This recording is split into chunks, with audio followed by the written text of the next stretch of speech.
Hey, welcome to Speaking Highly with Jon Huck. I am your host, Jon Huck, and with me, until he decides he's found a better use of his time, is Indy Fawcett. Hello, how you guys doing? How are you, man?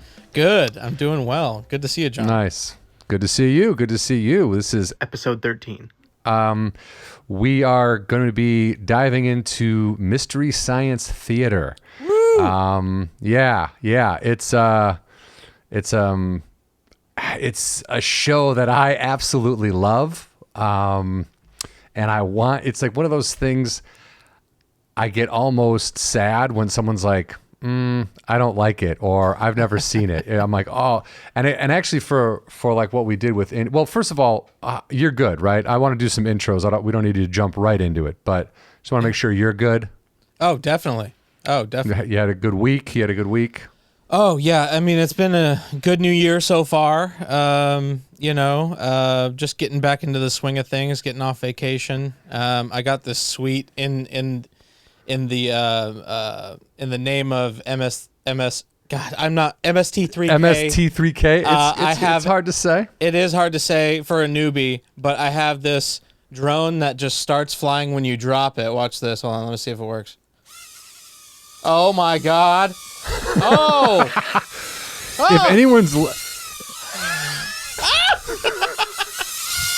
but it's really cool. I thought it'd be really nice and I thought it'd be fun for the episode. So if anyone is just listening and they didn't see that, they're probably like that there was a horrible accident. Yeah, Somebody's it's just been a cheap drone that I got for Christmas.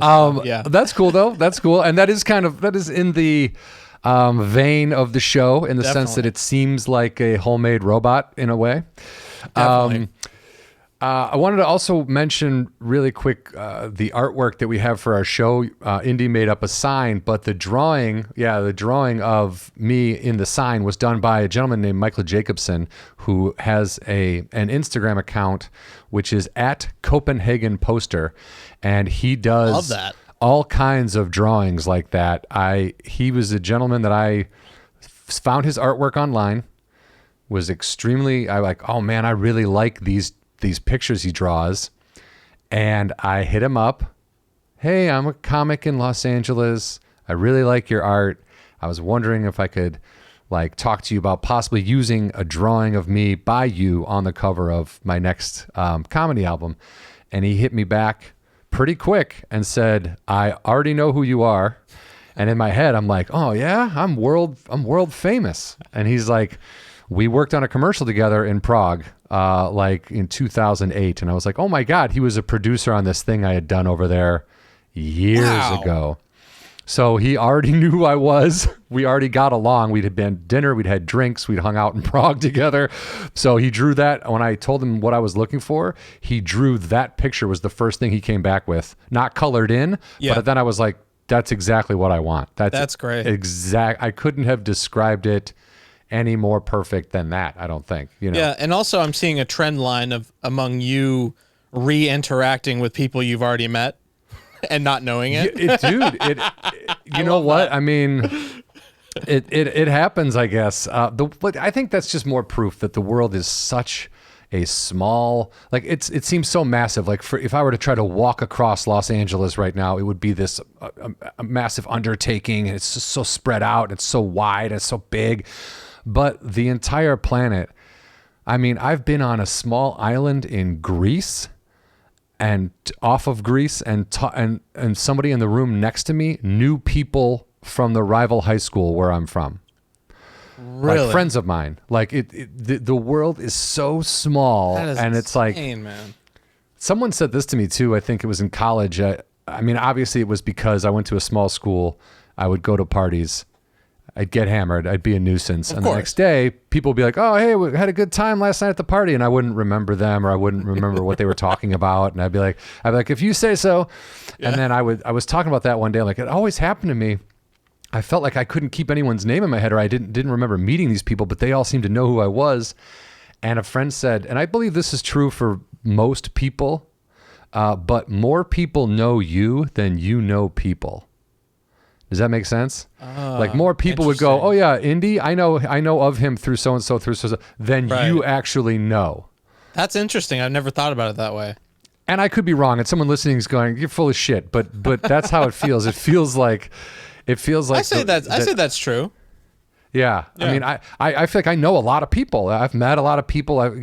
My fucking phone is full of names and phone numbers and stuff. Right. But I feel more people, and again, I think this is true for most everyone, but more people know who you are than you know who people are, if that makes sense. That's my deep thought of the day, man. Deep thought of the day. Interesting. We coming at it quick from episode 2. Love it. We are going to expand some minds. That's right. So yeah, I just wanted to give Michael a shout out because I think his art is amazing, and I think if you're looking to check it out, it's at Copenhagen Poster on Instagram. Awesome. Yeah, man. So that's it. I want to get that out of the way, and now I do want to talk about Mystery Science Theater. What I was going to say earlier is this is the kind of show when someone says they don't know it or they've never seen it. If they tell me they don't like it, it's kind of a good gauge for me as like, oh, is this someone who, and not to dismiss someone entirely, but like, someone who says, oh, I love Mystery Science Theater. Chances are me and that person could sit down, have a drink together, hang out for a minute, and really find some common ground and find something to laugh about pretty quick, especially if we're talking about Mystery Science Theater.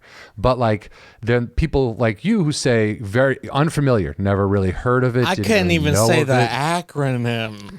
Right. But it took me, that's a lot of practice. MST3K. And you have to really know what you're saying in order to get the whole, I don't know. Yeah. But you say this thing, this cultural phenomenon missed you. Like you never had friends that were into it. You'd never seen an episode. You just unfamiliar, correct? You knew of it. Literally knew of it because of Netflix and because of you, frankly. So because of this re-up, yeah. Yeah. Well, when it was launched in Netflix, I think it was 2018. Or 2017. Yeah, 2017, 2018. I had seen it on the, come up in my, feed or whatever. And then I the trailer that auto plays, I saw it and I was like, oh, that's fun. And then just, as you do, just keep moving on. But I don't have that background. So I just never dived into it. Right. But right. Yeah. The show, it started in 1988. So before you were born, asshole. And, that was before my brother was born, and he's older than me.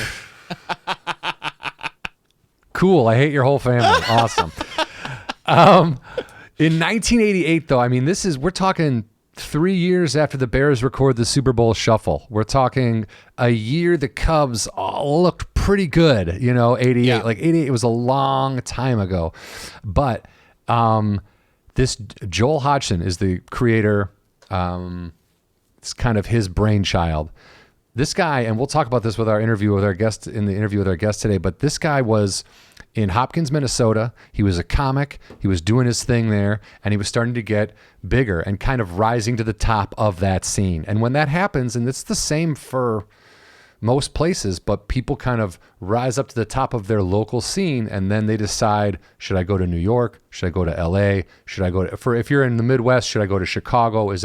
Are these places, that would benefit me with what I'm trying to do? Right. Joel goes out to LA and he starts to kind of,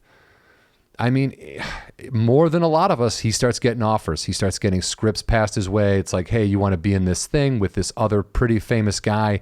And as he reads these things that he's being sent, he's not impressed or amused with them. He's like, these aren't funny. These aren't good, and that is fair. That's a fair critique for a lot of, right. There's a lot of bad TV that gets pushed and that gets made. And he didn't want anything to do with it. So he went back to Minnesota. Instead of taking the bait, instead of being the guy that's just in whatever people tell him to be in because that's where the money is, he's like, nah, and he went back and got a job at a video store or a job, a local thing doing nothing. He could still do comedy, he could still, right. But more importantly, he was writing and coming up with his own ideas. So he pitched an idea to a station manager. at this local like cable access in Minnesota, and the guy was like, "Yeah, sure." And that thing was Mystery Science Theater. The premise is so beautifully simple, and I guess it is kind of specific in the sense that you have to have a love of bad movies. You have to have an understanding. I love bad movies. Yeah, and you really have to have an understanding that these things weren't made by the people that made them to be bad. They were made with an effort, with an attempt to make a horror movie, to make a science fiction movie, to make a suspense film, whatever it is. None of these were purposely like, let's set out and make a cheeky kind of bad, funny movie. These movies were made with the intention of being these amazing pieces of cinema. Right. And Joel Hodgson came up with the idea, and this is something we've all done, right? You're watching a bad movie with your friends, you just start ripping on it. Start busting balls, no matter what, from set design to the wardrobe, to the dialogue, to the directing, to the shots, to the actors, to everything. You can just make fun of something that's really bad. And it's hours of entertainment. And Joel took this simple idea of like making fun of bad movies, because thinking about buying the rights to an old bad movie, probably not that expensive. So the show premise, if you will, just so for anybody who doesn't know, the show premise is, it's a show within a show, actually. So Joel is he's the man. Simply put, Joel was a janitor at a science fiction gizmo plant, and his bosses hated him, so they launched him into space to run an experiment where they would inundate him with terrible movies and force him to watch these movies as a way to break him down and destroy him, right? Wow. So Joel uses the parts that would stop and start the movies, and he makes robots out of them, so he has friends when he's in outer space. So now him and his robot buddies watch these movies that they're being forced to watch, and because they can all interact, instead of being tortured, they just make fun of the movies. So it drives their bosses insane, and they keep it. That's a great premise. It is, right? And in between, they'll do like, within a movie, they'll do commercial breaks.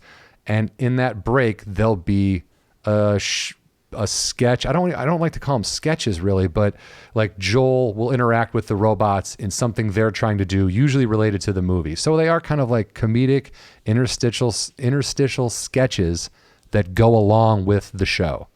So it gives you the characters who are watching, and you see the silhouette cut out. It's a very famous, at this point now, it's a very famous looking thing, but it's those guys interacting with each other. That's what that's from.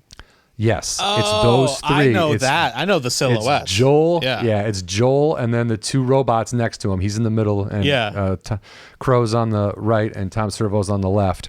I gotta say though, in whatever world this takes place in, that's an incredibly inefficient way to mess with somebody's psyche. Like it's so costly, cost effective. You have to hire a management team. You got to put them in outer space. Like if these people who hate Joel, what are they doing? Like, how do they have so much money? Like, it's so nonsensical, right? And then that's what's just hilarious about it.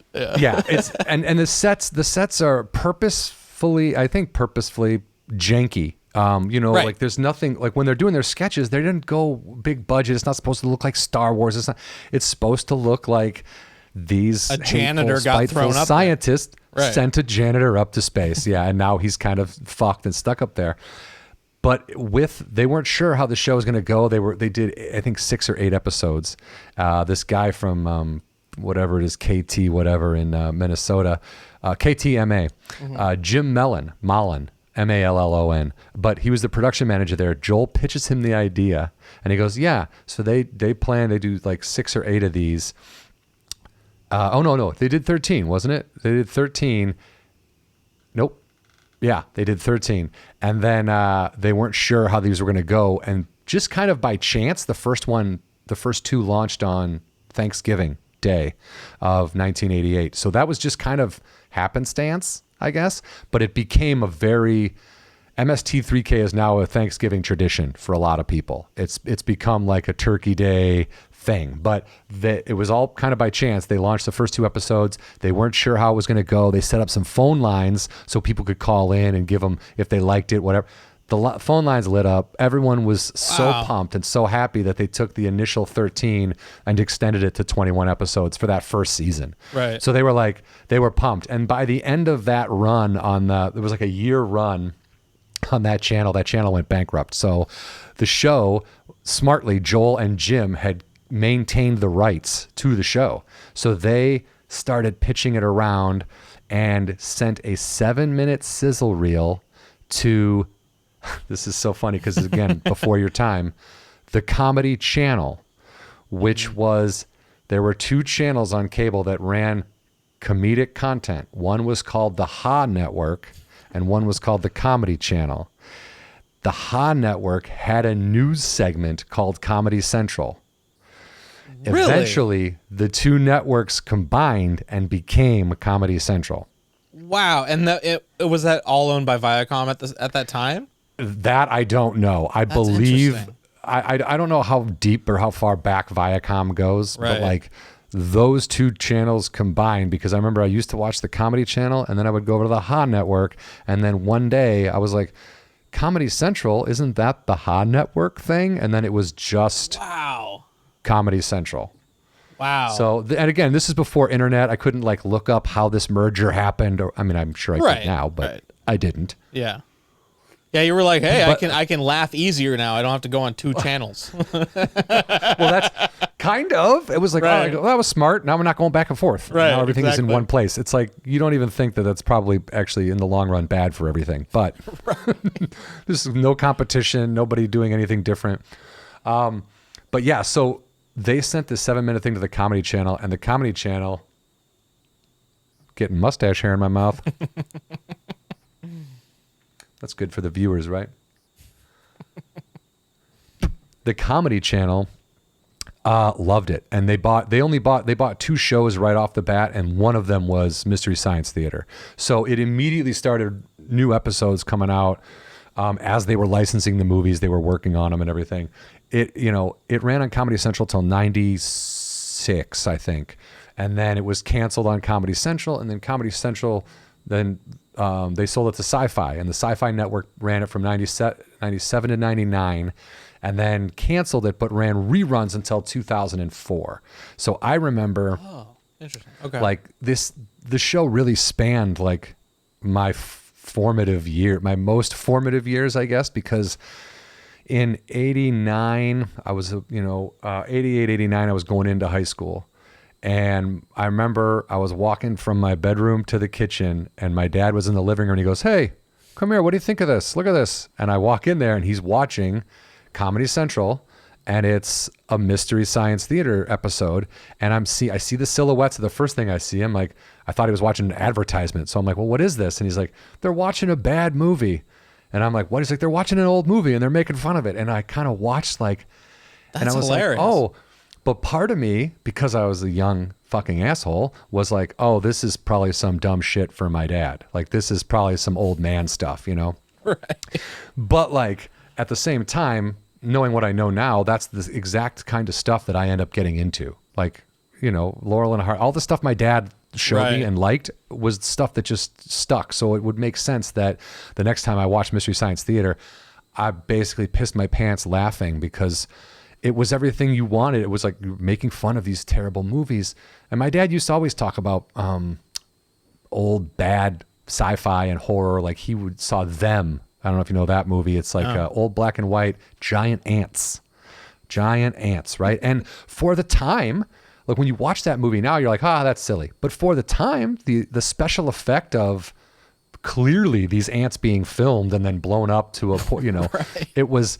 It's laughable now. Special. It's laughable now, but it was pretty impressive back then. And my dad's like, those movies scared the shit out of people. So it was like, and he loved that kind of like, he watched movies and he wouldn't necessarily always bag on them, but it was always like if he could find a flaw or he could find something to point out, he did like that. So like watching that was just, it just made sense for him. He was into it immediately. And then I slowly just started really catching on. And I guess my brother got into it, and then as far as like my friends, my close knit friends, we had there were two brothers, the Ortizes, Mike and Keith, and they were friends with me and my brother.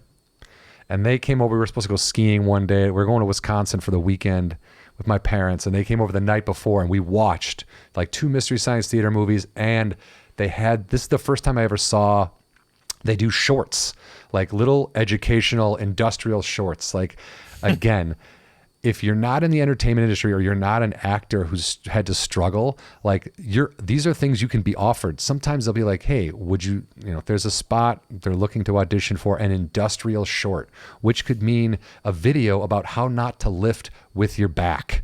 You know what I mean? It could be like a workplace safety video. It could be a high school dating video. It could be a how-to video from back in the day. And they find these magically shitty, ridiculous shorts, and they lay into them. And when I say lay into them, they don't overdo it. It's not like how you have the one friend who will be like, hey, that was funny when I said it the first time. I'm going to say it 500 more times. It's not that. It's a quick, you have to pay attention. Yeah. It's so quick and so funny. And even when you think there's nothing going on, there's something going on. It's hard to explain, but I'm hoping that just by my pure excitement, I hope it's coming through and people want to check it out, because it's just such a smart, simple, it's so simple to me. The idea is so simple, and it's just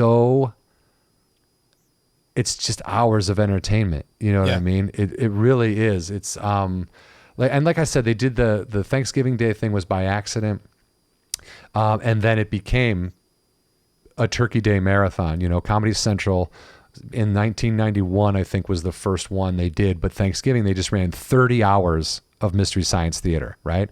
And as a kid, I was like, this is fucking awesome. As an adult, I'm like, what a genius way to program your station for a day and not have to have anyone come to work. Like, that's it. We're showing these 12 Mystery Science Theaters, and that's the day. Don't worry about it. Like, but I just think, I really just think it's just and it's family friendly. It's not, there's not a lot, there's no crude, it's not gross out humor. It's not like, It's shit you could watch. Like I watched with my dad. I watched with my mom. You could watch with your grandparents if they had a good sense of humor. It's like saying the thoughts that you would have had anyway. It just, but like in a quirky, weird setting with a weird context, and that like lends itself to film history or like sci-fi or it's not just some film nerd, for lack of a better term, who just loves movies and wants to talk about it. It's like a whole world of in and of itself. And they watch the stuff that's from Earth that we could see too, So it's just a really cool thing, and I'm excited to be a fly on the wall in your and Jonah's conversation. Our guest today is the third host of the show. So after Joel created the show, he left mid-season of season 5 to just be a producer and a writer. Didn't want to be on camera anymore. So Mike Nelson, one of the writers of the show, came in and took his spot. Mike ended up, when the show was canceled in 99, Mike went on to do other things. And when they decided to bring the show back, and actually I should say Mike and 2 guys, Kevin Murphy and Bill Corbett from a couple of the original seasons, do a thing called Riff Tracks now. Riff Tracks is the same exact thing as Mystery Science Theater, except that the puppets aren't involved. It's straight riffing to the movie. There's no sketches in between, and they usually do them live to theaters full of people, and they are fucking hilarious. That's awesome. So funny. And then Joel does a thing called Cinematic Titanic, where they kind of look like they're like 4 people who are doing the riffing stand on what looks like they're on a ship, like the bows of a ship, and then they watch the movie and they riff on it as it comes up. Also fucking hilarious. Like just the minds that are involved, it's all very well done. It's very funny. And then Joel was kicking around the idea of bringing the show back, and they did what I think this worked for Super Troopers. It's worked for a couple of pretty phenomenal movies, but in 96, Mystery Science Theater did one movie. They put out a movie in the theater that was the same as the show. It was an hour and a half long with the sketches, and they watched a movie called This Island Earth. Hilarious. But that was right after that was when Comedy Central canceled them. So they start to kind of kick around this idea. They put together a Kickstarter, and they raise, in a record amount of time, they raised $5.7 million. So they exceeded what they needed for sure. And then with that, the knowledge that people were excited. Obviously, if they're giving that kind of money, they want this fucking show made. Right. So that was great. And then when we talk to our guest, he'll give us the rundown of how. But Jonah Ray, a guy I've known just in passing, working around LA, doing stand-up, in and out of different rooms and clubs. He started some rooms at a comic book shop here that got very famous and became its own Comedy Central show called Nerd Melt. He had a show called Hidden America that was on, I think it ran on CISO was defunct network now, but it was kind of its own interesting take on a travel show, kind of an American travel show, but very well done, very funny. A lot of people I knew involved in that, very talented. And then he met, Joel Hodgson. Jonah met Joel Hodgson, and they just kind of hit it off. And Jonah will tell us more about that, but that's where we're at. I mean, they've raised so much money. They did one season called The Return for Netflix. It was 14 episodes. And honestly, I talk about this too in the interview a little bit, but there's a trend lately now, especially lately, it seems more so now, bringing back old shows, bringing back shows that were on, like Will and Grace. And again, I'm not shitting on any of these shows. I'm just saying there's a trend to bring things back that were very popular once, that have kind of had their time in the spotlight, to bring them back and to sort of shove them down people's throats again. I've seen in my recent timeline, it's like things that when I was a kid, they're bringing back now that my generation has money to spend on it. Right. So a lot of SpongeBob, a lot of like stuff that I grew up with is just, now you're going to take your kids. Right. Exactly. And I'm like, oh, I'll buy the box set for SpongeBob now that I have a job, Yep. and so it's just kind of like riding that way, like, here, grow up with this, then get jobs and pay for it. Yeah. That's a really interesting point. Bring it back so you can market it at the people who used to watch it, and they'll buy it for their kids. Right. It is a consumer-based formula, I'm sure, but with Mystery Science Theater, the beauty of it is because every movie is different. Well, it's a consumption-based show. Like, that's what's so cool about it. Yeah. Well, it is, but I mean, every movie being different, every show is different. You know what I mean? Right. Every episode is different, because if it's sci-fi, if it's horror, if it's, a short, if it's whatever. So the actors in there are different. So the cast technically changes every episode, even though the main cast that we know is there, but the cast of the movies changes, and it's just a different thing. It's like going to work and every day being kind of a surprise, Yeah. But the beauty of these guys, because Jonah got Hampton Yount and Baron Vaughn to play his sidekicks, who are guys that I've also known in the comedy scene, known in the comedy world. Baron is everywhere at this point. Grace and Frankie and like 6 other things. Oh yeah. I think. But Jonah was able to get his buddies involved and do this thing that, as he explains it, is the reason he got into entertainment. He was such a fan growing up that it made him want to be funny and entertain people. And now he's on the thing that made him want to do the thing. Wow. It's very storybook, if you will. Not a lot of people get to have that kind of experience. And he was nice enough to sit down and talk to us for a little while. And here's our interview with Jonah Ray, everybody, from Mystery Science Theater. All right. Jonah Ray, thank you for joining us today. Just a quick little intro on you. Probably people know you from the Nerdist podcast, Nerd Melt on Comedy Central. And in the last 10 years, I would say you've kind of popped up in just about everything I've watched. You know what I mean? Like here or there, it's just kind of, oh yeah, there he is. And my second favorite credit, you played Dell in Hatchet 4. And I love those movies. I'm not going to spoil it for anybody, but I don't think you're going to see Jonah at the end of that movie. Maybe it was a contractual thing. Again, not spoiling it. But my favorite, this was, and again, I don't want to give the viewer or listener the impression that I know we don't know each other that well. And when you got this gig as the host of Mystery Science Theater, again, I only knew you in passing, hi, here or there, but it felt in a way like I had gotten it. meaning like it's come to the people that it was made for are now running the ship kind of deal. Like, and I don't know, I hope this analogy hasn't been made because I was thinking about it last night. If I was going to explain this to someone who didn't understand what Mystery Science Theater was or the importance of the host necessarily on a show like that. And I don't even know if you'd call it host, but I think that's probably a fair term.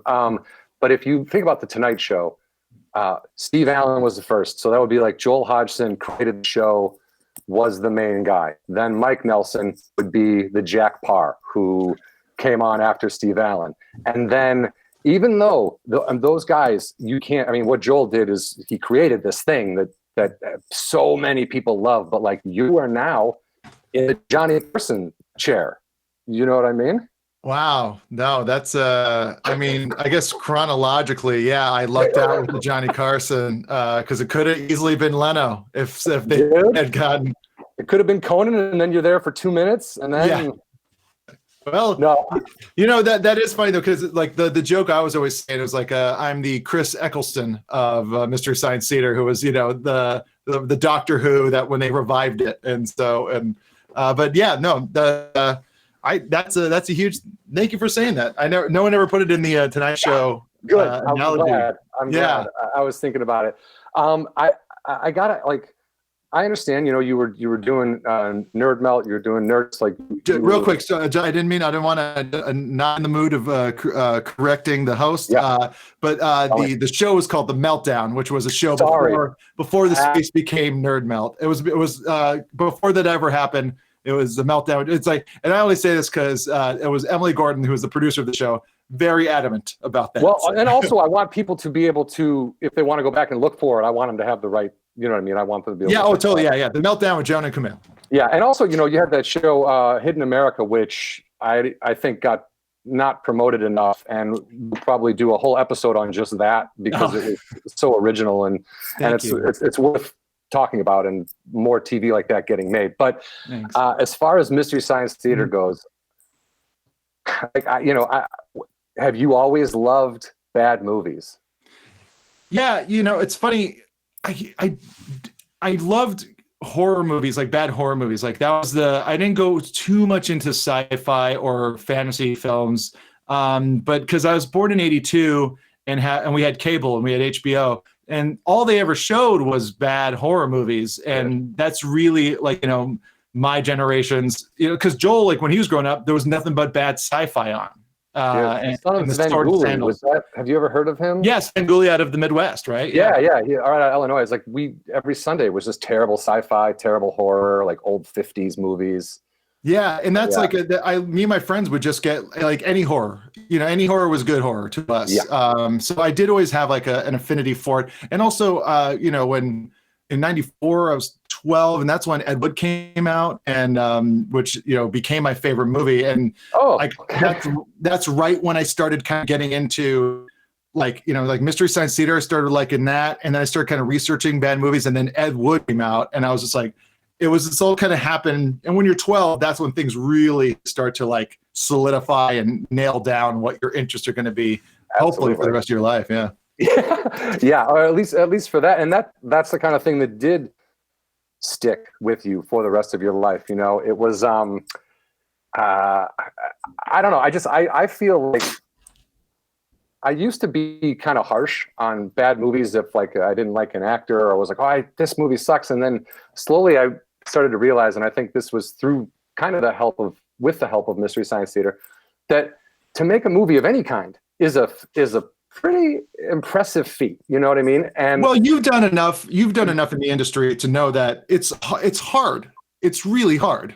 I'm amazed that anything gets made ever. Yeah, exactly. Even like when you're on set doing something, like no one's like trying to make a bad movie. Everyone's trying their best. That's the thing is, like, when you watch a bad movie, it can't have been made purposely bad. Do you know what I mean?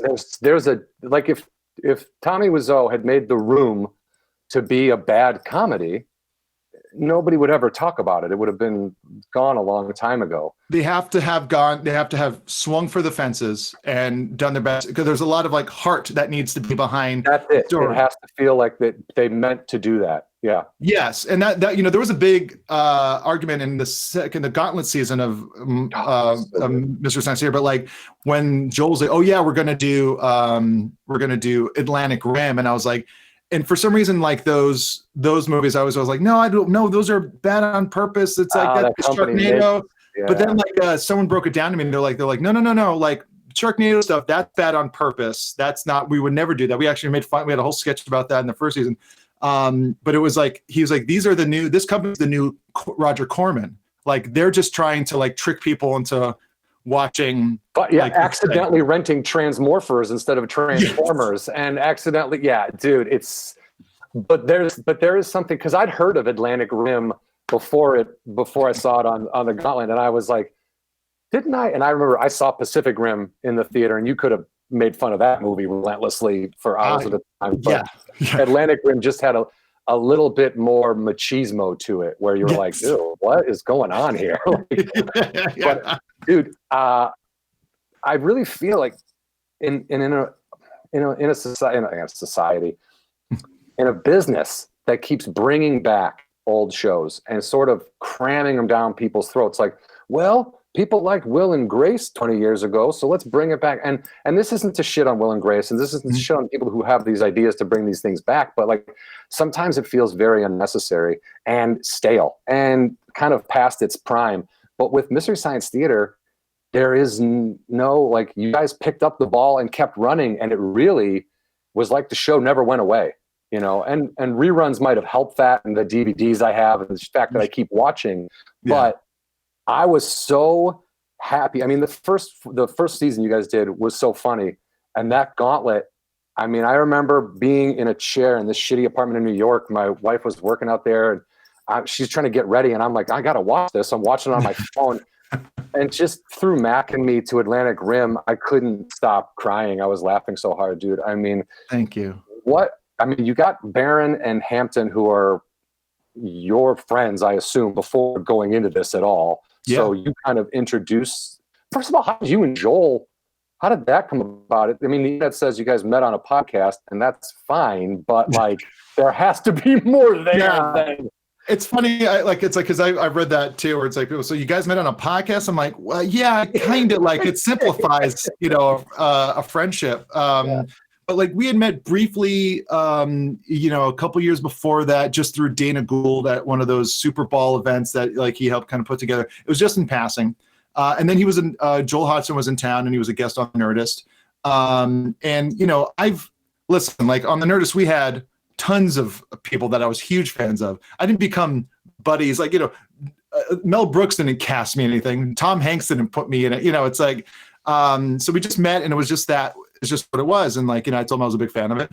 And then, but like the next night, I went to a screening of the Wayne White documentary, Beauty is Embarrassing, at Cinefamily. And Wayne White was going to be there. And Wayne White's an incredible artist. And I was looking forward to the doc.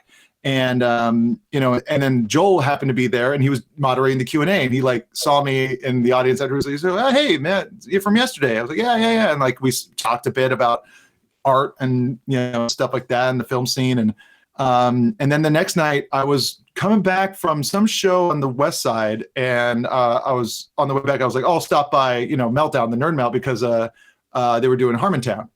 And so I swung by, and then Joel was a guest on Harmontown. And he's like, hey man, are you stalking me? I was like, I didn't know you were going to be at these places. And we kind of talked some more, and just kind of just as any of us, just running into people with similar interests. And I was going to say, obviously, the similar interests are there. You keep seeing him at these random events. Yeah, exactly. So, we just, and then he just called me like a couple weeks ago. I think I was writing on The Soup. And he called me. He's like, "Hey man, I just want to say it was really cool getting to know you. And then I looked at some of your stuff online and it's really cool." And then we just started talking about, whatever. We started talking about like Husker Du and the Minutemen and, just like it's stuff like that. Yeah, and you got a pretty eclectic music taste. So if we can keep up with you on that, that's pretty good. Yeah. And so like, it was just really kind of fun to kind of just become friends with him. And then it was always just something he would say like offhandedly, like, yeah, like, if we ever end up figuring out how to do Mystery Science Theater again, it'd be cool to have you involved somehow, like maybe as a writer or something like that. Fuck. I mean, Jesus, that would keep me up at night going, okay, well, how can we get this thing back going? Let's go.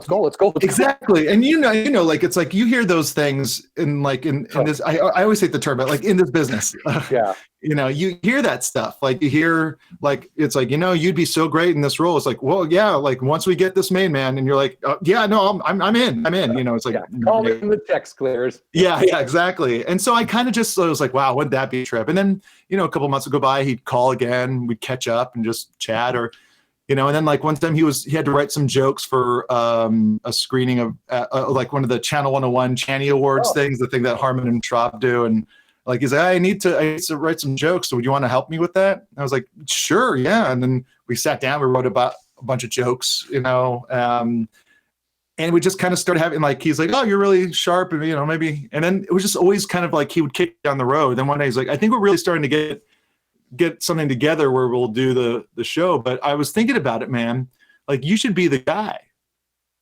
And I go, what do you mean? Like, he's like, you should be the guy, the Mike, you should be the new guy. And I was like, okay. What does that even mean? Like, again, like, do you have to clear that with anybody? Is there a chain of command? Like what? It was just like, it was so just Joel. And that's such a Joel kind of like, yeah, you should do it. So never once in your mind when he's like, we're going to get this thing going and we're going to try and get you involved somehow, were you thinking, I'll be the guy, I'll be the man?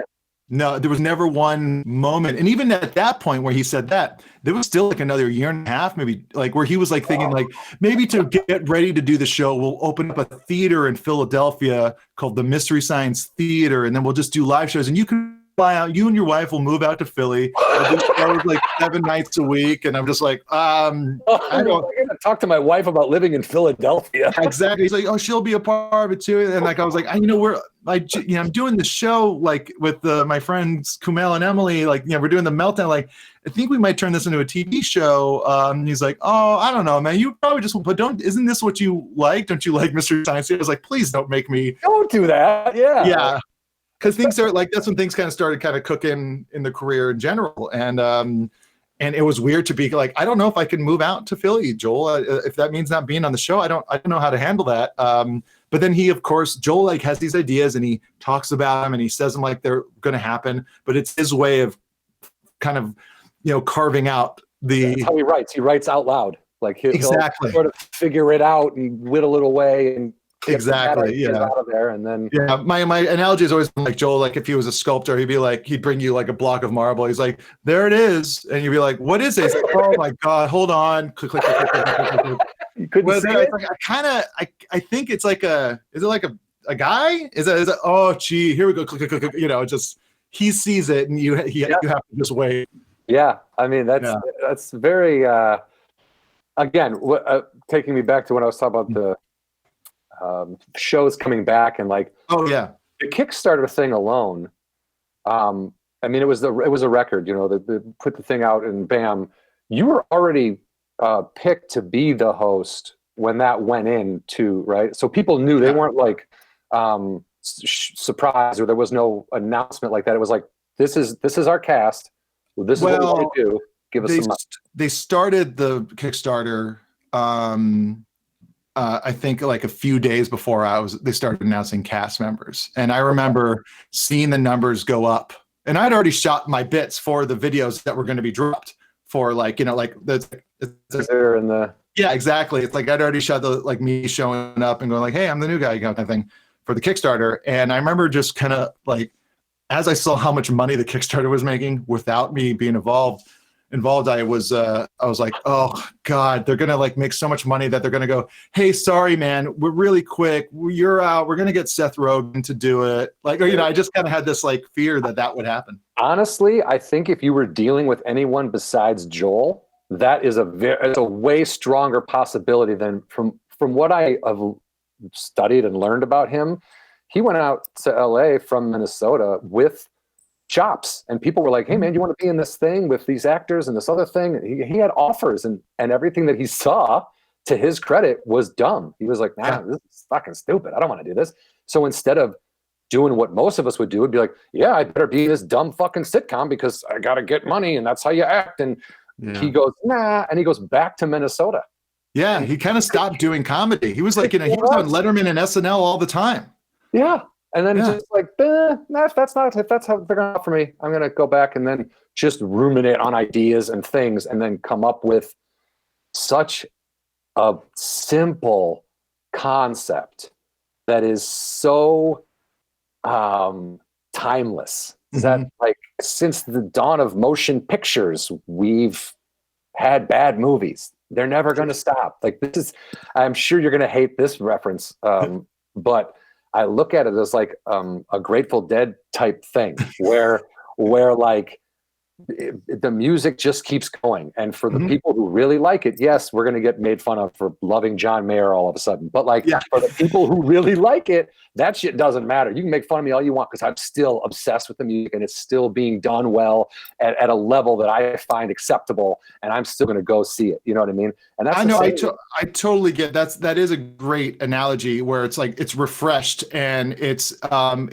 less about the details and more about the overall idea and experience of the thing. Yeah, and you guys, I mean, there's a modernness now, even when the movies are older. With you guys, it's like the things that we all know what iPhones are now, and you know, there's references that just fucking slay me because they're so every day now. You know what I mean? It's just you guys really did a good job of not missing a beat. Thank you. I mean, and that was, you know, it was funny because that was, I think, when the first season came out, some of the you know, the negative Nancy's out there were just like, what they're referencing. It's like, yeah, that's what they were. They're like, they just referenced old stuff. I'm like, no, it's old stuff because it already happened, and that's like they're, you know, people tend to think that like, you know, culture stops, but like, you know, culture is constantly renewed, and we have to like, you know, use it and pick what we want to make jokes out of it.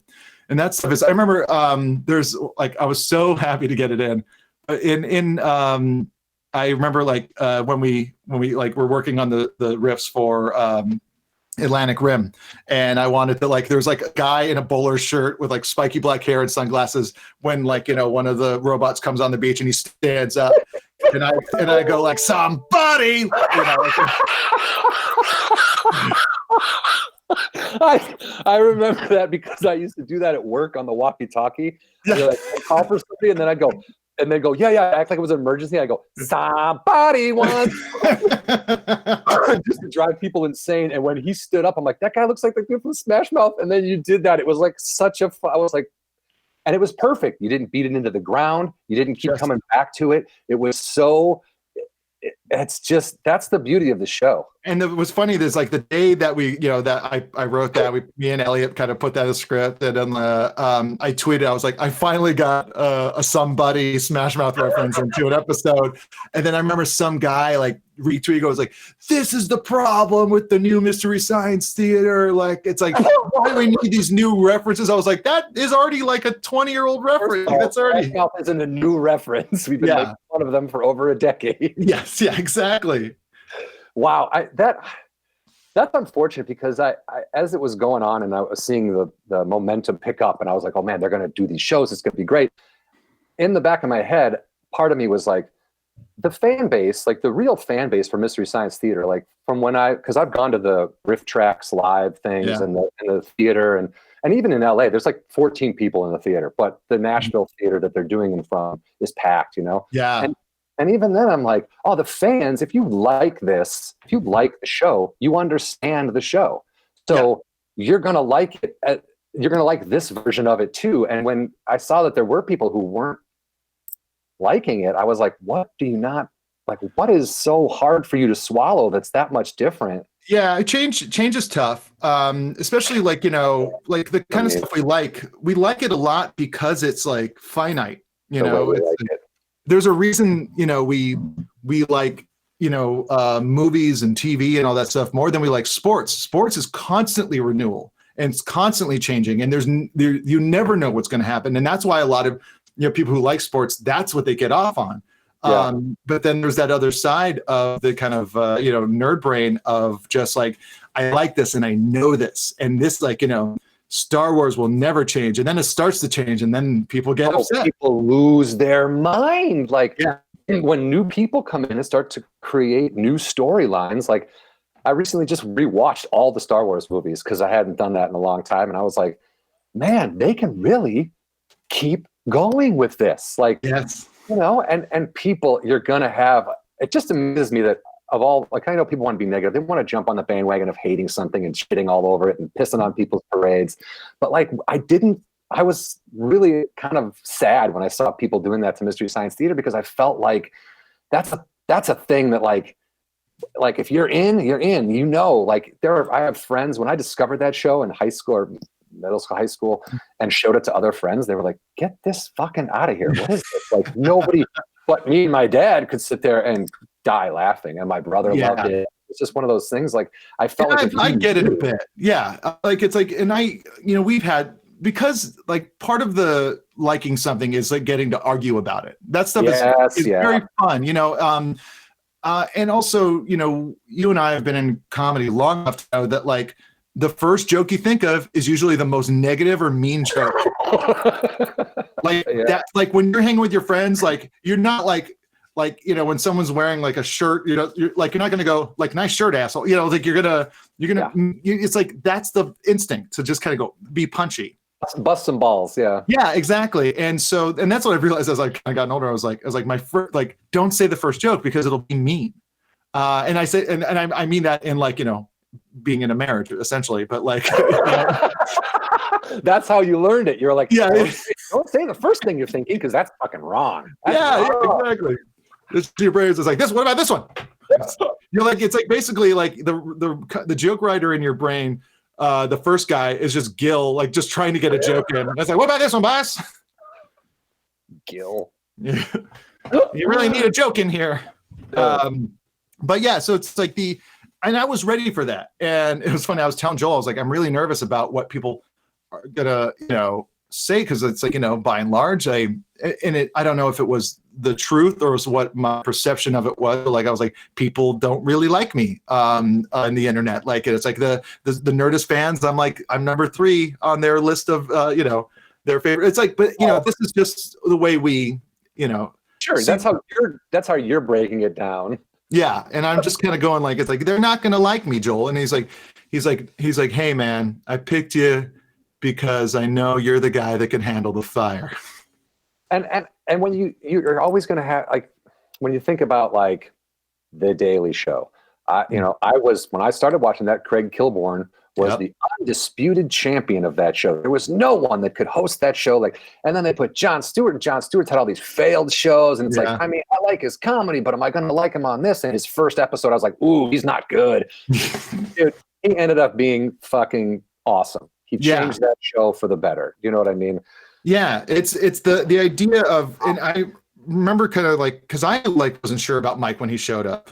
Well, like, when I was originally watching the show, and like, it was like, I was like, who is this? I mean, I know he's from the sketches, but can he handle the, it's like, and, people always ask, like, after a while, like, everyone's like, are you Joel or Mike? I was like, how can you even choose? It's. I agree. I would never choose, because there's just two very, they were both perfect in the role. I thought they both did such an awesome job. Yeah. My main joke from when I was going, I was like, whatever happens with me as the, the main guy for Mystery Science Theater, at least I will have done a job that no one else could do. Unite the Joel and Mike people. To hate you. Yeah. The enemy of my enemy. Oh, dude. But they really, just the idea that the host can change. Like this thing can keep going. I that really, I was kind of bummed that Netflix made the choice. I mean, I'm sure you were bummed too, but to not pick it up. But like, I also don't see this as an end of anything, you know. No, Joel's still trying to figure stuff out, and he's always kind of scheming. And there are places that there are ways this can work, and there are ways this can keep going. And you know, it's I'm, you know, if whatever happens, I am extremely like, you know, grateful and proud to be.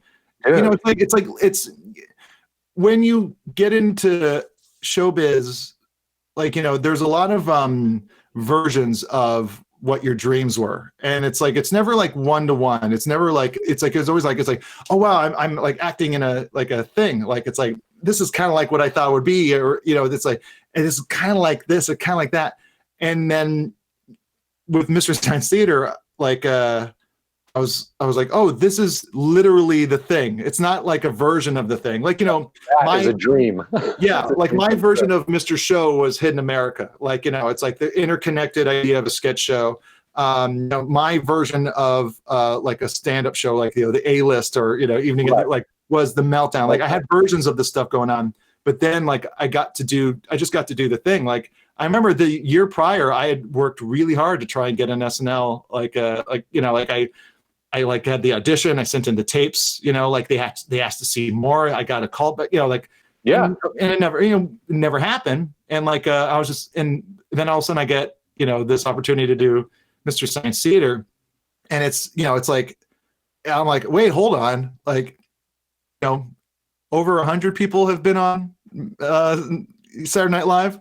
Yeah. There's only been 3 hosts and I'm one of them. And that was like a huge, huge thing. And also to realize like the full circle, time is a flat circle kind of like idea. Like it's like, holy shit, I am on this show because of this show.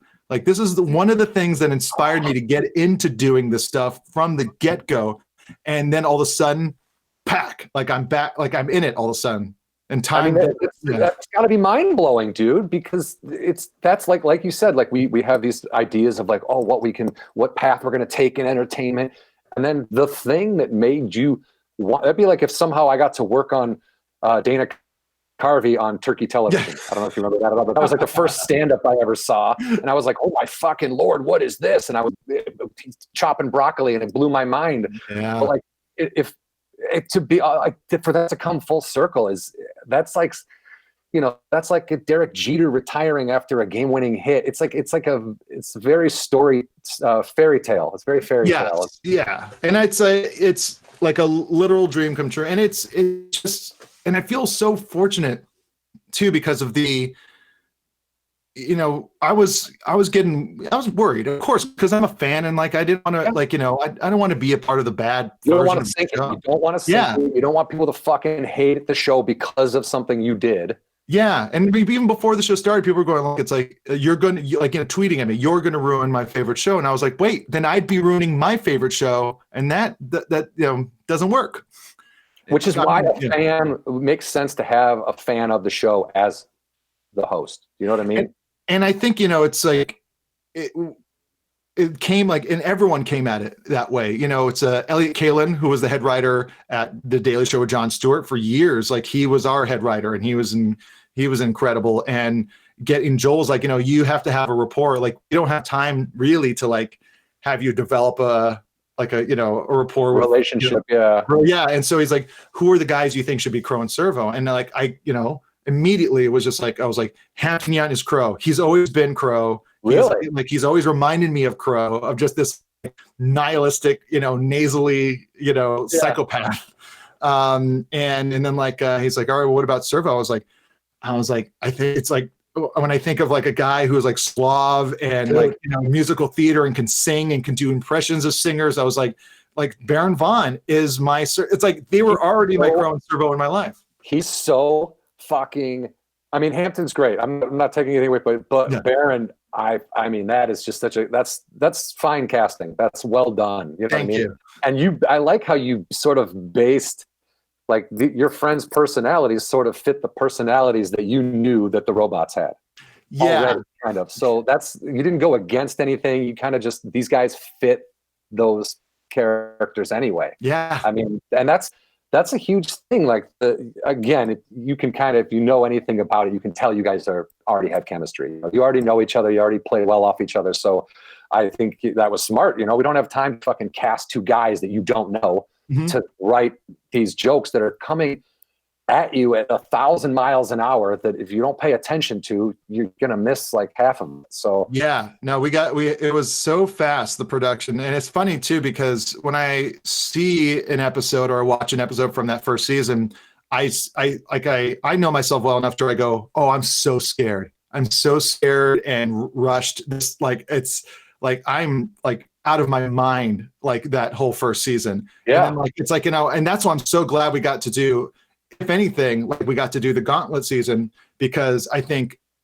everybody, like the writers, like I know in the writers room, I was a bit more confident. I know Elliot was, I know Tammy Golden was, and Matt Oswald. I know it's like, you know, and even the people like with the designs, like Matt McGinnis and Joel and everybody that are working on it, everyone came at it like, it's like, okay, we stuck the landing. Now let's do it like right on.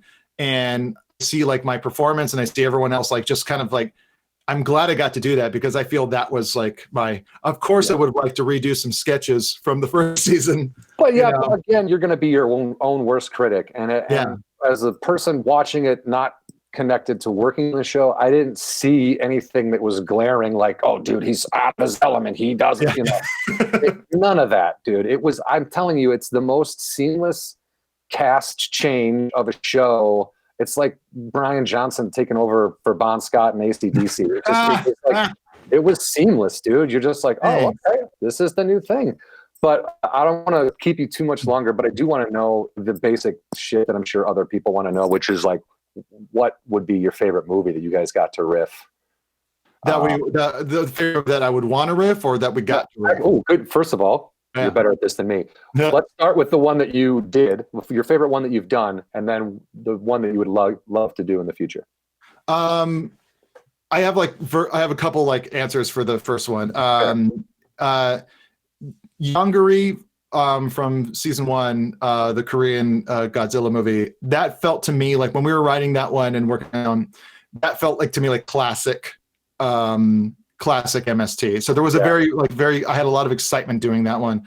I hated Reptilicus so much, and I was just like, I don't like this movie. I don't want this to be the first one. Like I was very like, really, overly analytic of it. And I referenced that movie repeatedly throughout the rest of the. I mean, we like, it's still fun, and like it's like, and it had the rap that I had to learn that Paul and Storm did, and which is like still forever in my head. But like it's like, I was like, I don't really like the movie, but I loved Yongari because it felt like an MST movie. It was like an old Asian monster movie. Yeah. And it, like it's like our Gamera or whatever. Yes. Yeah. But like when it came to,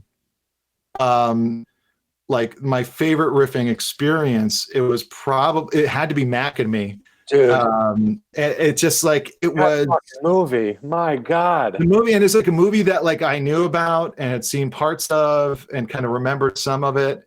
I only knew because Paul Rudd used to show that clip of the kid in the wheelchair every time he was promoting a movie on Conan. That's right. Like, what the fuck is this? And I look at it, I'm like, what? I remember it was on TV every once in a while when I was growing up, and I was just like, it's like a terrible movie. And those are very much 80s movies, like A Boy and Something. That's why I love Cry Wilderness so much from the Return season, because it's like, it's that classic 80s, a boy and his monster, a boy and his thing, But like it was one of those things where I was like, Mac and Me is probably the most famous movie that hold on, let me put the cat outside real quick. Pretty nice. Get out of here. All right. The cat hates Mystery Science Theater. Can't please that. Yeah, but like Mac and Me, like I was just like, it's like this one we have to, because people know about this and people have seen it, and we knew that Netflix wanted to announce the movies before the season this time. They wanted to last time.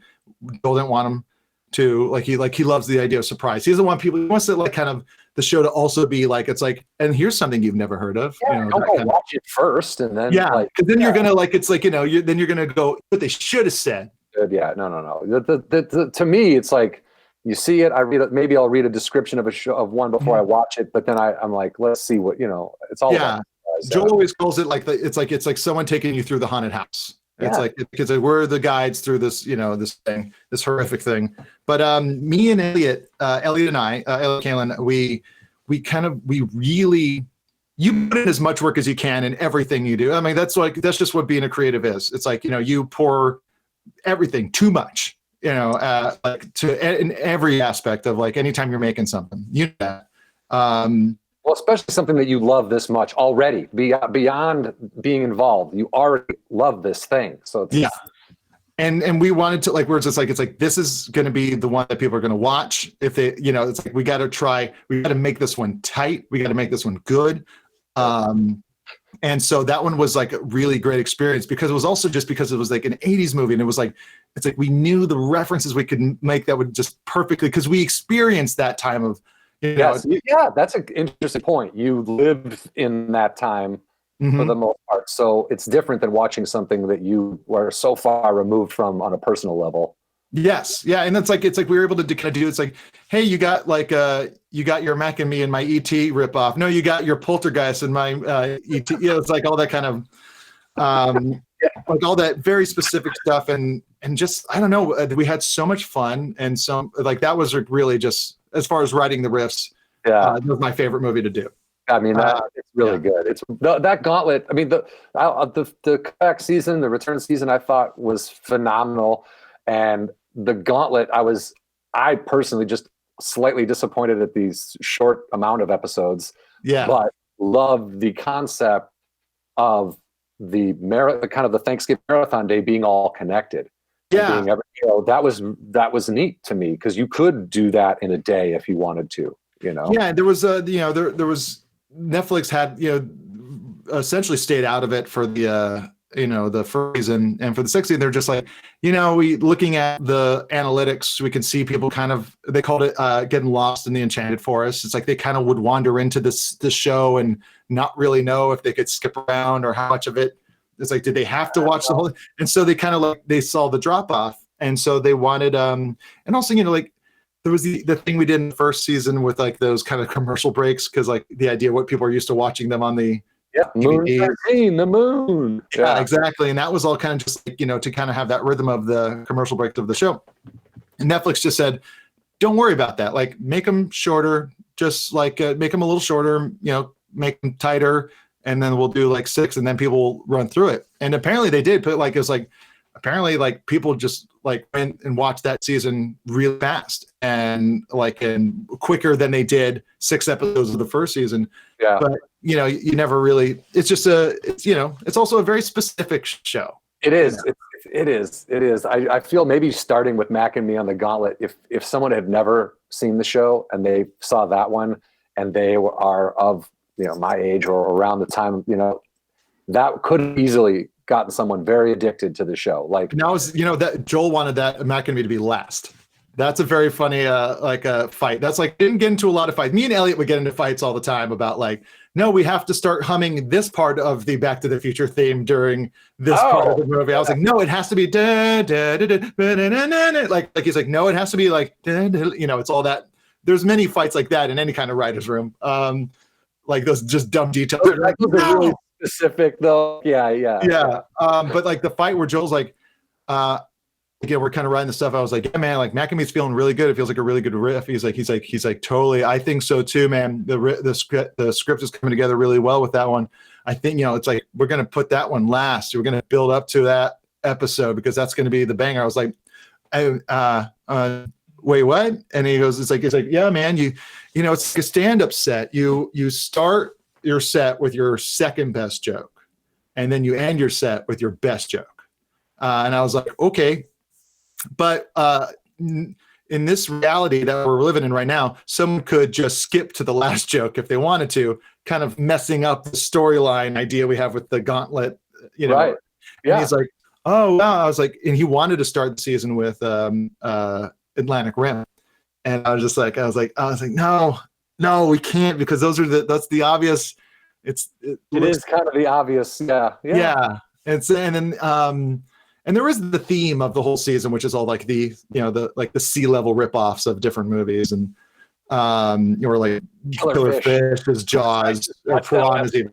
And then Lords of the Deep is not Leviathan, and not Deep Space Six, but like not in the abyss. A little below that, but he was just like, he's like, no, I really feel strongly about this, man. And I was like, Joel, this is my time in the industry right now, and I'll tell you, people are gonna like start from the top. If you put Mac and Me, I know that like the people know this movie, they're gonna skip to episode 6, and it's gonna feel off. I would have personally. Yes, I would have.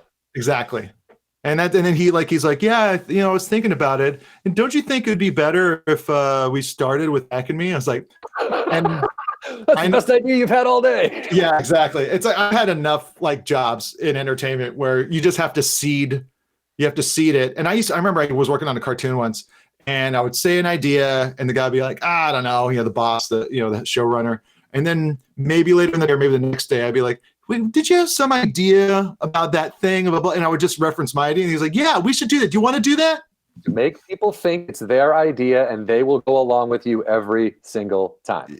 Exactly. I'm sure Joel will deny that. He'll be like, I gave you credit. I was like, man. But also, I mean, it's kind of it was smart that he let that decision win out. You know what I mean? Personally, because I think you're 100% correct. I would have gone because I did know what Mac and Me was. Although I was familiar with Atlantic Rim enough that I might have watched that first, but then I would have skipped to 6. It would have thrown the rhythm of the everything in between. It would have thrown all that off for me. But exactly. But yeah. I wanted to really quick. I had one more thing I wanted to. Oh, just the writing process. I guess I didn't realize how many guest writers you guys get in there. Yeah, well, the guest writing thing, it's so funny because that first season, a lot of that was kind of do like for the Kickstarter, like, hey, look, we got these guys, this guy, that girl, like not every one of those writers wrote on every episode. They might have had one riff here, one riff there. Yeah, it's like everyone gives their riffs, and then there's also the writers' room session when you have those riffs kind of ready to go, and then everyone gets in the writers' room, and then people like there's a smaller group of writers, and then they, we have the list, and it's all in a spreadsheet. It's like the most mathematical comedy's ever been. It's all in a spreadsheet with time codes of the script, and then because like the software we use is all kind of very specific, and so we're kind of going through it, and we'll have like one of the writers kind of like will like kind of throw out and kind of pitch, like we'll watch 15 minutes of the movie, about 12 minutes maybe, and everyone kind of is pitching their jokes or with the jokes they liked from the the submissions and stuff like that, and kind of building it that way. And then it's like, okay, let's go again, and then let's see if we can kind of tag on anything, and then we watch the 15 minutes again, saying, okay, let's just ruin this, let's just like get that vibe of people in the room hanging out. And then like that's like, so everyone kind of put notes down, and then everyone's just kind of like what's just happening as we're paying attention and riffing off of each other. And you have someone kind of like a writer's assistant kind of like taking notes. Yeah, exactly. And then then we kind of talk about, okay, so this is going to lead into a sketch, and then everyone kind of pitches sketch ideas of what it would be, or what it could be, and this and that, and sometimes those are sometimes there's like from Joel, like there will be it's like, hey, I came up with this thing, like it's like he'll come up with a prop of some sort, or an idea, a basic idea, and then we kind of have to like write to that idea, or sometimes there's a song, and so that will go to a bit with to Paul and Storm will be the ones to kind of put that together. And then most of the writers leave, and then it would end up being me with our team, because there was a East Coast team as well with Joel, and then there was us in LA. Oh wow! So you guys weren't in the same spot doing this? Like there was like we'd essentially, so it's like and they would work on a movie. We would work on a movie, Oh, wow. and then when we were done, we'd swap them and then do another pass. So these were like kind of like comb through. Yeah. And sometimes it would be like you go like, I don't get why this joke is in here. I don't understand it. And because it's like maybe it was so specific to the room in that moment at that time, like you had to be there. And then there's the idea of like, oh, can we recreate what you guys found funny about that? Yeah. In that, or do we have Otherwise, to like? do we pick it out? Yes, and if other people are like, "What? Why is this in here?" Yeah, exactly. But so when the group, all the writers leave, it's about like a half a day at this point. About 2 p.m. starting at 10 a.m. And then it would be Elliot, Kaylin, and I with everyone's jokes. Like all the jokes that were submitted, all the jokes that were in the the writers' room that we came up with while ripping. And then there's the arduous process of going, okay. Starting from the top, and then you realize how much more writing has to take place at that point, because everyone's always going to have the same jokes, not the same jokes. Everyone's going to have jokes for the same moment. Yeah.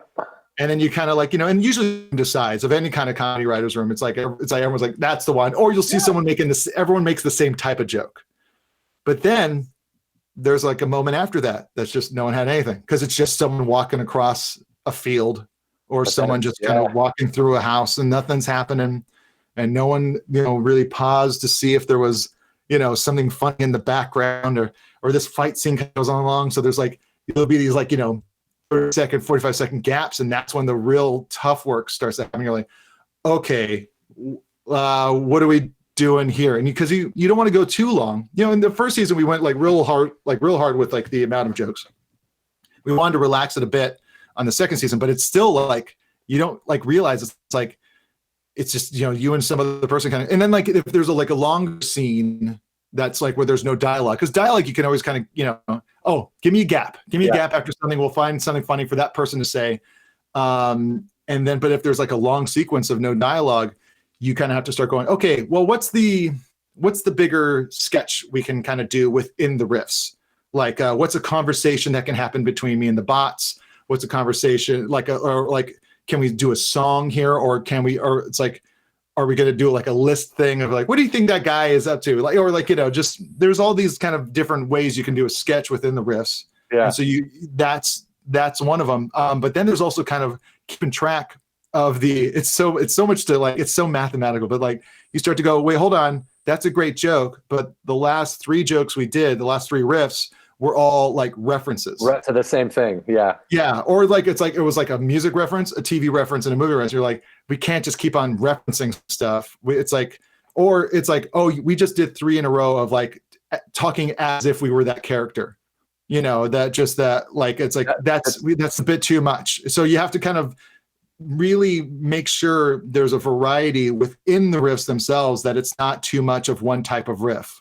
Yeah, I mean, what people I don't think understand is if you were just, because there's always going to be people. Me and my friends make fun of movies. We're really funny, and yeah, but what you're saying is it's the same joke over and over again, and yeah, that'll be funny for you and your buddies. But if you're trying to appeal to a bigger audience of strangers, you can't just keep saying the same thing. And the quickness and the fact that you guys don't beat a dead horse and you don't come back to the joke over and over again, unless it is when they Mitchum or Mitchell or whatever that. Yeah.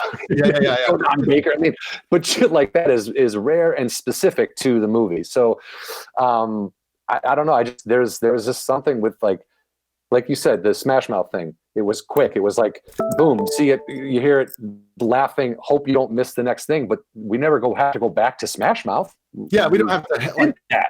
Yeah, it's but sometimes if it's a main character, you kind of there's that thing too where you kind of start projecting sketch characters on one of the actors in the movie.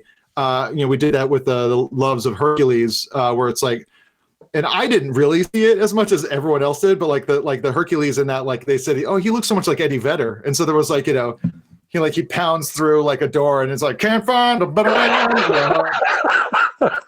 And in my head, I was I didn't really see it, but then but everyone else did. So you kind of have to You have to go. And even if it's just a little bit, and you do a voice, and and then you've just painted, like, for the viewing audience, you've just painted made that guy Eddie Vedder. Like, yes, yeah. Well, there was, and with the repetitive stuff too. I remember with like with Mac and Me, the pretty nice thing that every day. Yeah, it's like I do cameos as my side hustle. But like it's always like hey, my 12-year-old is like having a birthday. It's like he says pretty nice all the time. Could you say that? And so that's awesome though. But that was a thing where it's like, that was, no one wrote any jokes about pretty nice. No one submitted, no one happened but when we were watching it, we noticed like how weird it was the way he said it, and like why it's like lots of cars, pretty, like that's so like, and there was, and then like it was a thing where it's like we were so excited in the room that like I wanted it like so many more times. Because you're laughing and it's just. I just love it. And like Elliot's like, well, we don't want to beat a dead horse, we got to be very specific. And the one thing I fought on, I lost the fight. But like in the scene when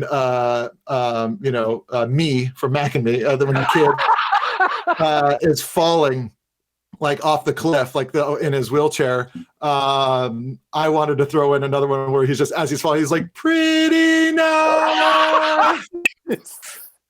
Although I'm guessing most of the viewers were thinking that as it happened. You know what I mean? I hope so. Oh my God. Oh Jesus. Okay. So that was, I wanted to talk about the writing process just because it interested me. I just, it seems like, it's just these three guys and they sit in a room and watch this movie a couple times and they make jokes and then they go and when the show started, that's kind of what it was. Yeah, the early stuff. And you see how much dead air is in those first couple seasons. Absolutely. Like, yeah.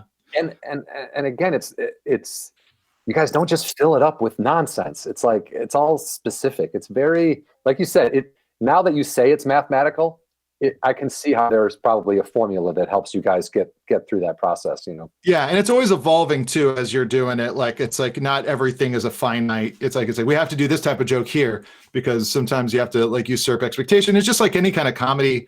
And then the magic act, like any stand-up or anything like that, is like performing it as if it's like happening right. You're just saying it. Haven't said it 1,000 times, and you're not a robot. Like, yeah, exactly. And or you might be a robot in this case. You just can't necessarily sound like one. Yeah, but the it is a very like specific and I had no idea how much work it was, like, because I'd written on shows, I'd written on like different clip shows and shit like that, and then like kind of like going, it's like I kind of have to keep on saying, it's like, well, you didn't want to only see how the sausage was made. You wanted to make it yourself. Yeah, you wanted to be a sausage maker. So here you go. You want to get on the killing floor and you wanted to gut, like, Yeah, dude, it's a process, man. But I, for one, am very grateful that you guys put yourselves through that, because just as a fan, I can't tell you how, like, I watched reruns of the show until 2004. And then when I couldn't find it anywhere, I was like, so I just started buying the DVDs. And then I'm specifically, I love Devil Doll from the earlier years. Yeah. It's one of the movie poster in my living room. And there's just some specific movies I really like, but you guys just did such a great job. And I think when you mentioned cameos for a child, it's like, it's a family show. It's a family show. Yeah. Not dirty. You guys aren't making, even in the movie they did in '96, I think they said dickweed was the only real swear. They say shit version of shit 2 or 3 times. I just talked to Trace and Kevin about it. Because I did, like, I'm doing a podcast now called Let Me Watch Your Movie With You, where I just like do basically commentary on movies with people that were involved. And so I did Mr. Sensei the movie with Trace and Kevin. Oh, and wow. And I was like, tell me about the shit. Like, it's like, did you guys want to do that? They're like, well, we figured it's like, it's gonna be PG-13 no matter what. So this is something you did that is online now? No, I just recorded it last week. It'll probably come out like in a couple weeks. Yeah. Oh, dude, that is fantastic. I'll definitely keep an eye out for that. And like, because when I think about it, I found the show because my dad was in the living room. He goes, "Hey, come here," and I went in, and he was like, look at this, they're watching shitty movies. And he's like, he thought the silhouette thing, it cracked him up. He was like, look at this guy's got fucking robots. He was like, he was just blown away that like somebody had they could take his same taste and like that shitty kind of movie making and go and riff on it. Like he loved making fun of movies. So yeah. And again, it was a thing. It was on Comedy Central. Anybody could see it. It wasn't dirty. It wasn't. Yeah, I mean, that's the thing I hear about the most is this, people kind of going like, I watched this show with my parents when I was growing up, and now I'm getting to watch these new episodes with my kids. And like, that's something that like, there's nothing better than that. You know how when we were young, like, like shitty attitude comics, like it's like you always have the conversations, like you get old, you have kids, you like stop being funny. Yeah.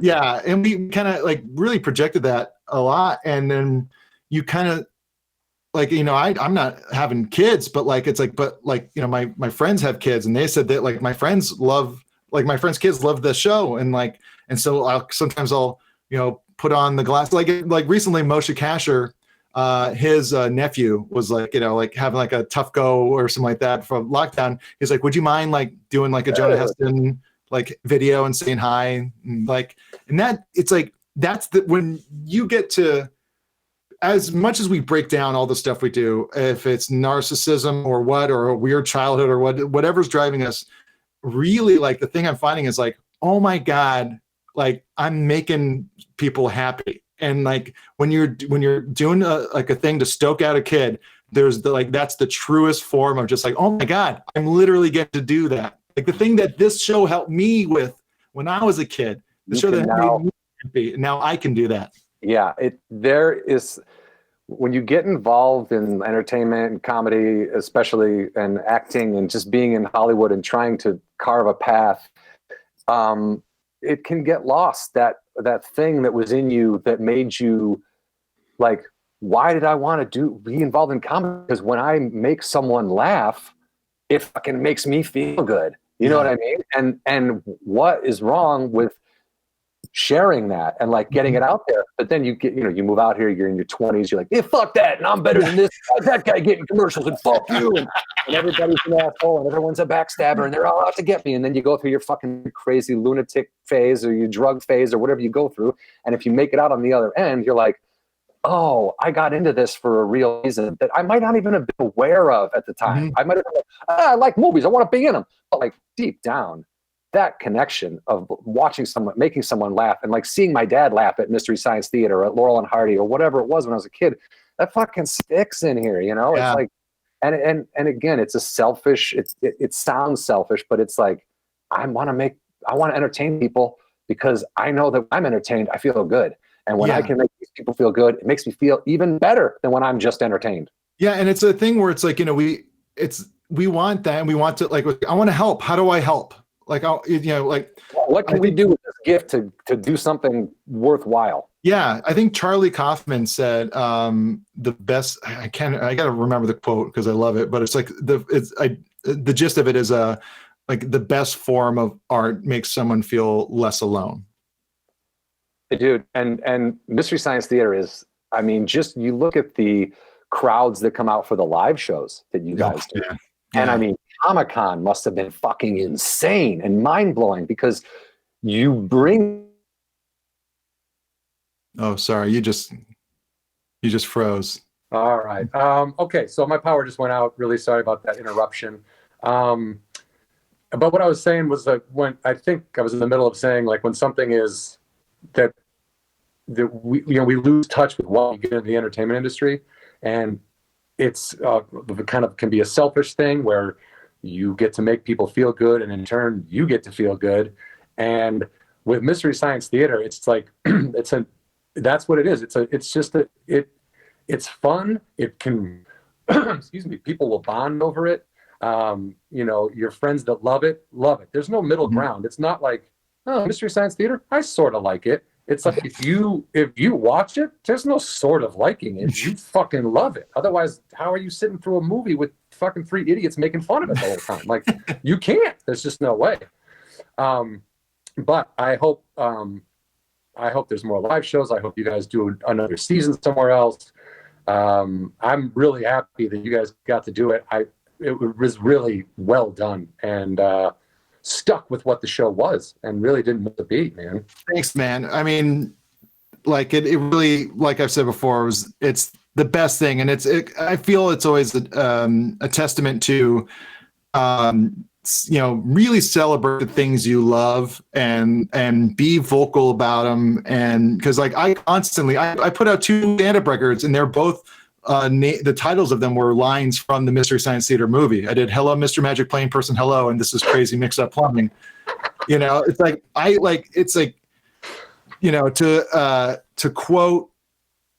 to quote the Minutemen, "Hey, Mr. Narrator, this is Bob Dylan to me." And it's like this stuff is the stuff that's like as important to me as like one of the most influential guys of all time. This is like Weird Al, Mystery Science Theater. This stuff means something, and it matters. And it's like if you really just the passion, like if you let that passion fly and celebrate it and not be worried about what people think about it, it's like it will lead you towards the things that you want to do in your life, if like creatively or just I think emotionally. And also when you do something with that much love, you can't fail. Like maybe Netflix didn't pick it up, but like hardly that hardly makes it a failure. Do you know what I mean? Like, I would never. Yeah, it's like the way I've been saying it is like 2 seasons and then done. All right, cool. Now we're the British version of Mystery Science Theater. But I can feel it in my bones that shit ain't over. You know what I mean? Like there's more to it, and now you're the guy. Mike likes you. Everyone involved likes you. The fans like you. It's like there's more to come, I'm sure. So yeah, I couldn't be luckier. I really couldn't. Well, thank you so much for taking the time to talk to us. And if you got anything else you want to plug? No, this is great. This is no time for selfish plugs. This is the time to tell people to get on Netflix and watch the 2 seasons that are out with Jonah, Hampton, and Barron. And if you don't laugh, god damn, you're dead inside. But thanks a lot, man. I really appreciate it. Of course. Thank you for having me, John. Yeah, man. Yeah. Longest we've ever talked. Longest we've ever had a conversation. It is, dude. I loved it. It was great. I was like, "Are you guys like old friends?" I was like, "No, we've just known each other casually for probably 15 years." Yeah, absolutely. And I mean, I've seen the shit that you get involved with, man. It's like Weird Al, dude. I did a commercial with that guy. He was the nicest fucking dude ever. Yeah, the nicest guy. And he's calling you out when he gets his star on the Walk of Fame. Like that's shit there, dude. That's cute, Yeah, it's so weird. That's great though, man. Good for you. Congratulations. Thank you so much. Yeah. All right, that was an awesome interview. God, yes. I really want to watch this show now. Like I'm glad. I hope excited. That is literally that's the effect I want it to have. I mean, Jonah, that was great that he was able to take the time to talk to us, and it's nice. I mean, that's the beauty of that show, is that the love that it is literally something that can move forward as long as the right people get involved, and the people that want to move it forward in the right way get involved. It's endless to me in my head. Right. Well, I think Jonah's the perfect person to have carried the torch. Yeah. Again, a guy who loves the show. That's really who's going to put in the work. I mean, you heard all that shit they have to do to make one episode. Right. It's like I just like watching, man. I just like watching. And I also want to mention it was nominated, the show itself, nominated for 2 Emmys back in the mid 90s. Didn't win, lost to the Dennis Miller Show both times. But I thought that was pretty interesting that people did recognize it as art at the time. So thank you, Jonah. And if you're looking for Mystery Science Theater, you can see the seasons with Jonah Ray, Barron, and Hampton Yount on Netflix. One season is called The Return, and then the second season is called The Gauntlet, which is 6 episodes all in a row that the sketches intertwine with, and all of them are totally worth your time. If you have Netflix, they're all worth your time. And I also heard there is a throwback season that they have on Netflix, I think, where you can watch some older episodes. Oh, interesting. That's what Jonah was saying before the recording. Yeah. Oh, okay. I'll have to check that. I didn't even know about that. I know that on the On Tubi, Tubi, if you have that app on your TV, you can go search Mystery Science Theater, and they have a ton of movies to choose from. You can watch on demand. And if you have the Pluto TV app, there's a Mystery Science Theater channel, and you can just go to that channel, and it just streams episodes 24 hours a day. So, I mean, you get I don't know how much more Mystery Science Theater you can handle, but there's an avenue for you if you want it. Yeah. it's there for the viewing. It's there for the viewing. So thank you guys so much for listening, and I hope you enjoyed it, and we'll see you next time.